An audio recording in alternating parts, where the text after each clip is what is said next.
Welcome to The Briefing, your weekly debrief of top news by the Arizona Republic and azcentral.com. I'm Rafael Carranza. This 2024 election cycle is predicted to be the most expensive in history. Here are the three things that you need to know about spending this year. The matchup between Vice President Kamala Harris and former President Donald Trump will have a total cost of $2.16 billion.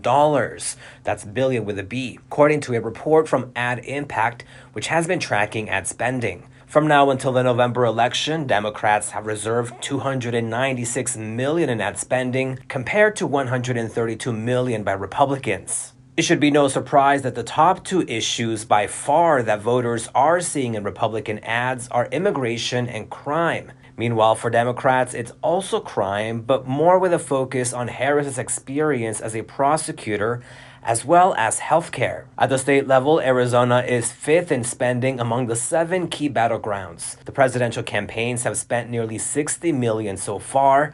For the Senate race, Democrat Ruben Gallego is projected to spend $83 million in his election bid, while Republican Kari Lake is expected to spend $24.5 million, according to Politico. Doug Cole is a longtime Arizona political consultant. We'll be breaking down, focusing on the top two races here for president and for Senate. They're the big spenders here.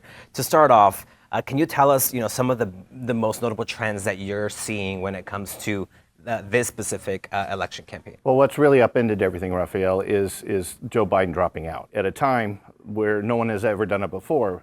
So the challenge here, and what's made this different when you come to political advertising and running political campaigns, is you have a new candidate that has not yet been introduced to the voters.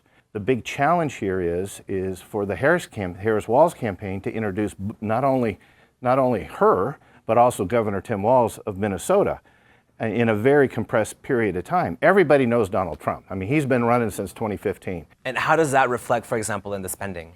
Well, the spending is unbelievable. We're going to set all new records. As you know, there are 6 battleground states. There's the northern tier. That's called the Blue Wall.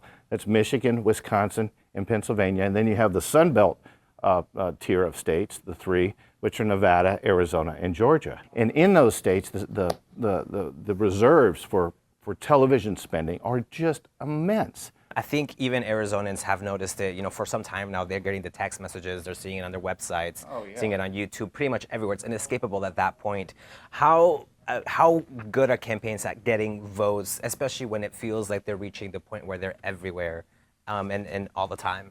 Well, as I mentioned earlier, the key here for the Harris Walz campaigns right now is introducing Kamala Harris to the voters.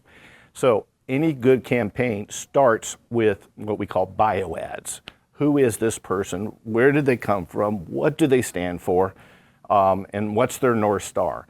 That's why we're seeing so many ads from the Harris Walz campaign talking about her background, talking about Governor Walz's background, and the Harris Walz campaign has also introduced an unprecedented 1-minute commercial. Usually most commercials are 15 seconds or 30 seconds. A 1-minute commercial that they're putting millions behind, targeting Latino voters. It's called Determination. What are some of the ads that kind of you've seen kind of been effective in addition to the one that you just mentioned now for Harris, particularly with the Trump campaign? Analysis of political campaigns show that attack ads don't bring, if you're the one doing the attack ad, doesn't bring up your number. You do it to suppress your opponent's number. So Trump's goal here is to suppress the honeymoon period that we're having with the Harris Walz campaign. So it's attack, and then his outside campaign spending is also doing the same thing. The voters in Arizona are going to be saturated, and then it gets to, okay, what's the point of diminishing returns? If your opponent's up, when you get to the saturation, if your opponent's up, you got to be up. And so that's kind of where we are right now moving forward. Because remember, early voting just starts in 3 weeks.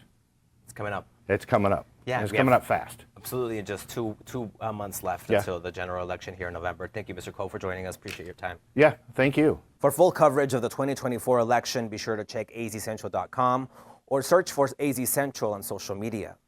Thank you so much for joining us on The Briefing, your weekly debrief of top news by the Arizona Republic and AZ Central. Have a great week.